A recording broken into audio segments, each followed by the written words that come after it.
Halo semua, kami dari kelompok 2 akan membahas mengenai narkotika, psikotropika, dan zat adiktif lain atau biasa disebut nafsa berkaitan dengan kasus Wam Kejar. Yuk, mari kita simak lebih lanjut apa yang akan dipaparkan. Di sini kami akan membahas mengenai definisi nafsa, tren isu terkait penyalahgunaan nafsa, jenis-jenis nafsa, tanda dan gejala penyalahgunaan nafsa, rentang respons penyalahgunaan nafsa, efek samping nafsa, dampak penyalahgunaan nafsa, dan konsep pencegahan primer, sekunder, dan tersier termasuk pengobatannya. Lalu ada juga pengkajian, diagnosa keperawatan, rencana asuhan keperawatan, serta evaluasi.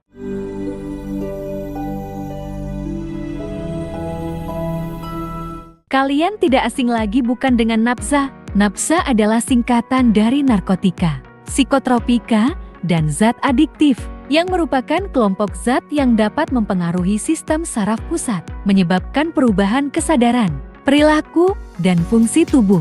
Penyalahgunaan nafsa dapat menyebabkan ketergantungan fisik maupun psikologis, serta berdampak buruk bagi kesehatan, sosial, dan ekonomi seseorang. Berikut adalah tanda dan gejala seseorang yang mengalami kecanduan nafsa, narkotika, psikotropika, dan zat adiktif. 1. Perubahan berat badan secara drastis.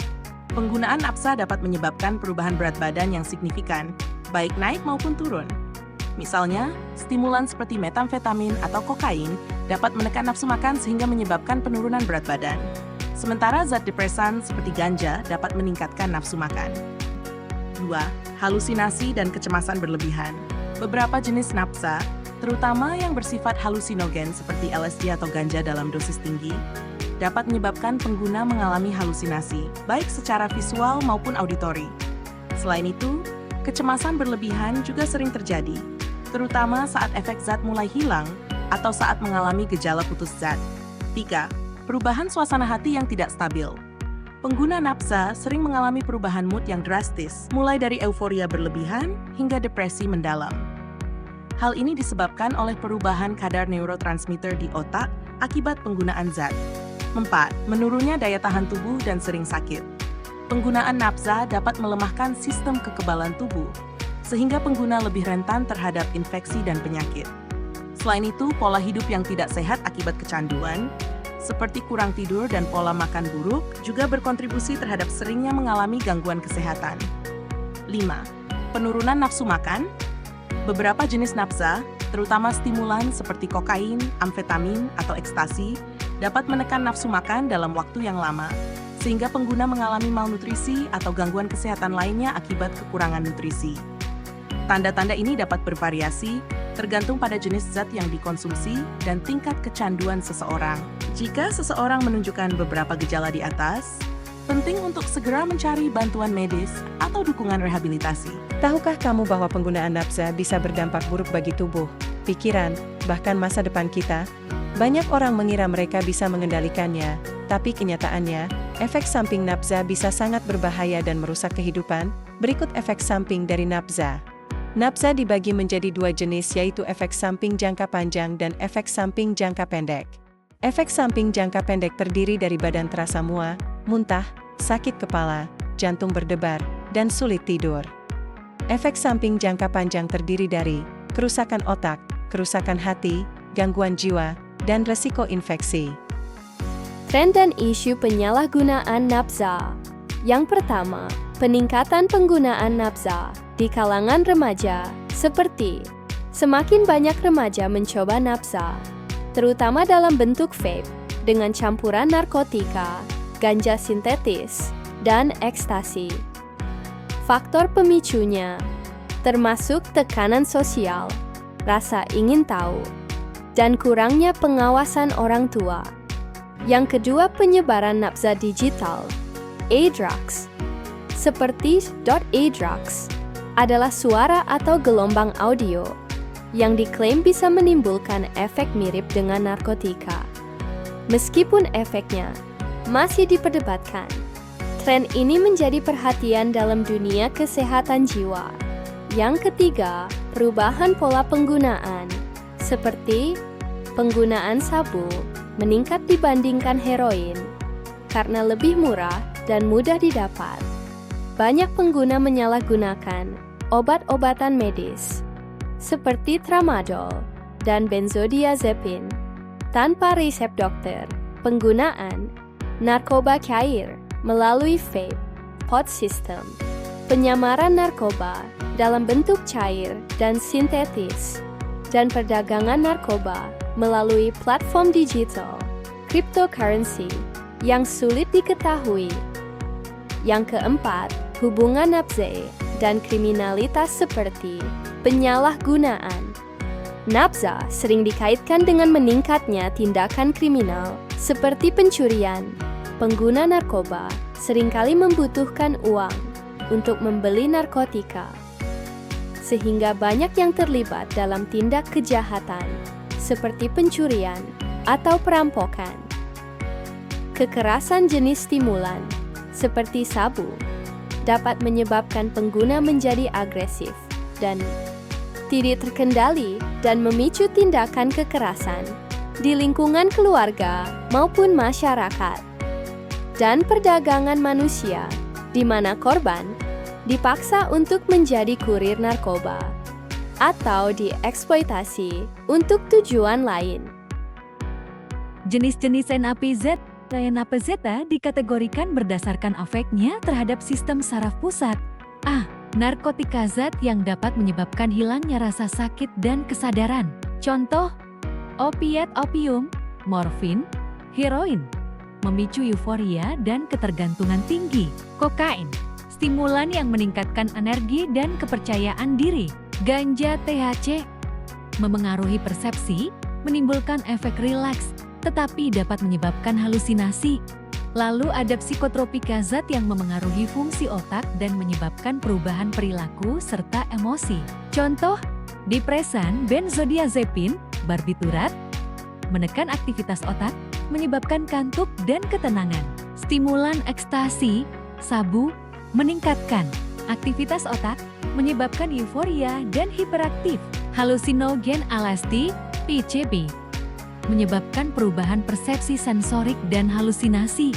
Kemudian ada zat adiktif lainnya, zat yang dapat menyebabkan ketergantungan meskipun bukan termasuk narkotika atau psikotropika. Contoh, alkohol, nikotin, rokok, vape, inhalan lem, bensin, thinner. Berikut adalah dampak penggunaan dari nafsa. Terdapat 3 dampak, yaitu dampak kesehatan dan akan terjadi ketergantungan, kerusakan organ tubuh, dan penyakit mental. Lalu dampak sosial meliputi konflik keluarga, kehilangan pekerjaan dan kriminalitas. Dan yang terakhir adalah dampak ekonomi meliputi biaya pengobatan tinggi dan kehilangan produktivitas kerja. Konsep pencegahan dan pengobatan penyalahgunaan nafza. Yang pertama, pencegahan primer. Mencegah penyalahgunaan dari awal, meliputi pendidikan tentang bahaya nafza sejak dini, penguatan nilai-nilai agama dan moral, kegiatan positif untuk mengisi waktu luang, olahraga, seni. Yang kedua, pencegahan sekunder. Mendeteksi dan menghentikan penggunaan dini, meliputi screening penggunaan nafza di sekolah dan tempat kerja, konseling bagi remaja yang berisiko tinggi, kampanye anti nafza di lingkungan yang rawan. Yang ketiga, pencegahan tersier. Rehabilitasi untuk pengguna nafza, meliputi detoksifikasi, yaitu mengeluarkan zat dari tubuh dengan bantuan medis, rehabilitasi psikososial dengan terapi perilaku kognitif, konseling keluarga dan lain-lain. Dan terakhir, reintegrasi sosial, yaitu pelatihan kerja dan dukungan masyarakat. Selanjutnya, pengobatan penyalahgunaan nafza. Yang pertama, pengobatan medis ini bertujuan untuk mengurangi gejala putus zat dan ketergantungan melalui detoksifikasi, proses membersihkan zat narkotika dari tubuh secara bertahap di bawah pengawasan dokter secara rawat inap atau rawat jalan, dan terapi farmakologi, contohnya benzodiazepin atau antidepresan dan antipsikotik, diberikan jika pasien mengalami gangguan mental akibat penggunaan nafza dan obat-obat psikotik lainnya. Yang kedua, terapi psikososial. Pendekatan psikoterapi bertujuan untuk mengubah pola pikir dan perilaku yang mendorong penyalahgunaan nafza, yaitu terapi keluarga, terapi kognitif, terapi aktivitas kelompok, terapi motivasi, terapi lingkungan, dan terapi perilaku. Yang ketiga, rehabilitasi sosial atau pendekatan komunitas setelah pengobatan medis dan psikologis. Pasien perlu didukung untuk kembali ke masyarakat melalui program rehabilitasi berbasis komunitas, pelatihan keterampilan hidup, dan dukungan pasca rehabilitasi, aftercare program. Rentang respons penyalahgunaan nafsa bisa berkembang dalam 5 tahap sebagai berikut. Yang pertama, eksperimental. Biasanya penggunaan pertama kali karena ada rasa ingin tahu. Yang kedua, rekreasional. Nah, ini digunakan dalam situasi tertentu, misalnya saat pesta. Yang ketiga, reguler, menggunakan secara rutin dan mulai menunjukkan gejala ketergantungan pada nafsa. Yang terakhir, komplikasi, sudah mengalami dampak fisik dan psikologis berat, seperti gangguan jiwa dan penyakit kronis. Yang keempat, ketergantungan. Di sini pengguna nafsa sudah tidak bisa berhenti menggunakan meskipun sudah mengalami konsekuensi negatif. Pengkajian tanda-tanda vital dan kondisi fisik berdasarkan hasil pemeriksaan awal, didapatkan tanda-tanda vital sebagai berikut. Bisa kita lihat tanda-tanda vitalnya di dalam sini, tertera tanda-tanda vital pasien secara fisik. Pasien tampak gelisah, sulit diam, dengan tatapan yang selalu curiga. Ia sering menghindari kontak mata dan tidak kooperatif dalam menjawab pertanyaan. Faktor predisposisi, terdapat beberapa faktor yang berkontribusi terhadap kondisi pasien, yaitu Rorai di dalam video berdasarkan hasil pengkajian, terdapat beberapa faktor predisposisi yang berkontribusi terhadap kondisi yang dialami oleh TN. Faktor-faktor ini meliputi aspek biologis, psikologis, dan sosiokultural yang saling berinteraksi hingga akhirnya memperburuk kondisi pasien. Faktor presipitasi ini memicu kemunculan dan perkembangan gejala gangguan psikotik yang dialami oleh pasien. Efek biologis dari zat psikoaktif, tekanan psikologis yang berkepanjangan, serta lingkungan sosial yang kurang mendukung semakin memperburuk kondisi pasien. Oleh karena itu, intervensi keperawatan harus difokuskan pada upaya menstabilkan kondisi mental pasien, membantu pasien dalam mengatasi stres, serta membangun kembali kepercayaan pasien terhadap lingkungan sekitarnya. Berdasarkan pengkajian, pasien menunjukkan mekanisme coping yang cenderung destruktif. Pasien tidak mampu mengelola stres dengan cara yang sehat, sehingga memilih mengonsumsi nafsa untuk mengatasi kecemasan dan meningkatkan rasa percaya diri. Namun, penggunaan zat ini justru memperburuk kondisi mentalnya, menyebabkan paranoia, isolasi sosial, dan gangguan persepsi. Penilaian stresor, pasien mengalami stresor afektif berupa kecemasan berlebihan, stresor kognitif berupa paranoid dan delusi, serta stresor fisiologis seperti takikardia dan penurunan berat badan. Secara perilaku, pasien mengisolasi diri dan menolak makan. Sementara secara sosial, dia menarik diri dari lingkungan, yang datanya kita bisa lihat di sini. Diagnosa keperawatan yang diambil dalam studi kasus ini mencerminkan dampak psikologis dan fisiologis akibat penggunaan nafsa, narkotika, psikotropika, dan zat adiktif. Berikut penjelasan lebih rinci mengenai masing-masing diagnosis. Gangguan persepsi sensori. Waham kejar terkait dengan efek penggunaan nafs, ditandai dengan klien merasa dikejar dan diawasi, menolak makan karena takut diracun, serta menunjukkan perilaku defensif. Gangguan pola tidur. Berhubungan dengan peningkatan aktivitas neurotransmitter akibat penyalahgunaan nafsa, yang ditandai dengan keluhan sulit tidur dan peningkatan kewaspadaan. Risiko defisit nutrisi, berhubungan dengan ketidakmampuan memenuhi kebutuhan nutrisi akibat waham kejar. Apa saja intervensi yang bisa dilakukan pada pasien terkena nafsa? Pada diagnosa pertama, yaitu gangguan persepsi sensori atau waham kejar. Tujuannya klien dapat mengontrol waham dalam 3-5 hari. Intervensi yang dapat dilakukan seperti ciptakan lingkungan yang aman, gunakan komunikasi terapeutik tanpa konfrontasi langsung, arahkan klien ke aktivitas yang dapat mengalihkan pikirannya, dan kolaborasi dengan tim medis untuk pemberian obat antipsikotik. Pada diagnosa kedua, gangguan pola tidur, tujuannya klien mampu tidur lebih baik. Intervensi yang dapat kita lakukan seperti ciptakan lingkungan yang nyaman dan minim stimulus, ajarkan teknik relaksasi sebelum tidur, dan kolaborasi untuk pemberian sedatif ringan jika diperlukan. Pada diagnosa ketiga, risiko defisit nutrisi, tujuannya klien mulai menerima asupan nutrisi. Intervensi yang dapat kita lakukan seperti berikan makanan dalam porsi kecil namun sering, yakinkan klien bahwa makanannya aman, dan monitor tanda-tanda malnutrisi. Evaluasi keperawatan.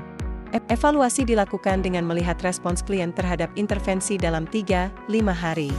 Jika waham masih intens, strategi intervensi dapat diperkuat dengan pendekatan psikososial dan farmakoterapi. Baik teman-teman, dari tadi kita semua sudah mendengarkan konsep teori nafza mulai dari pengertian nafza sampai bagaimana cara pengobatannya. Serta kita juga sudah mendengarkan bagaimana asuhan keperawatan mulai dari pengkajian kasus sampai dengan evaluasi. Untuk kesimpulannya adalah penyalahgunaan nafza berdampak serius pada kesehatan fisik, psikologis, sosial, dan ekonomi, dengan tren yang terus meningkat, terutama di kalangan remaja. Kasus yang dikaji menunjukkan bahwa waham kejar akibat penggunaan sabu dan ganja dapat diperburuk oleh faktor stres, kurangnya dukungan sosial, dan ketidakseimbangan neurotransmitter. Penanganan keperawatan berfokus pada gangguan persepsi sensori, gangguan pola tidur, dan risiko defisit nutrisi, dengan intervensi berupa komunikasi terapeutik, pemberian lingkungan yang aman, edukasi, serta terapi farmakologis. Evaluasi dilakukan untuk menilai respons pasien terhadap intervensi dalam beberapa hari. Pencegahan dilakukan melalui edukasi, primer, screening dini, sekunder, serta rehabilitasi dan reintegrasi sosial, tersier. Kombinasi terapi medis dan psikologis, seperti terapi kognitif, terapi perilaku, terapi motivasi dan terapi keluarga, penting untuk pemulihan dan mencegah kekambuhan. Dengan pendekatan multidisiplin serta dukungan keluarga dan masyarakat, pasien dapat menjalani pemulihan yang lebih baik dan meningkatkan kualitas hidup mereka. Terima kasih sudah menonton. Terima kasih sudah menonton. Terima kasih sudah menonton.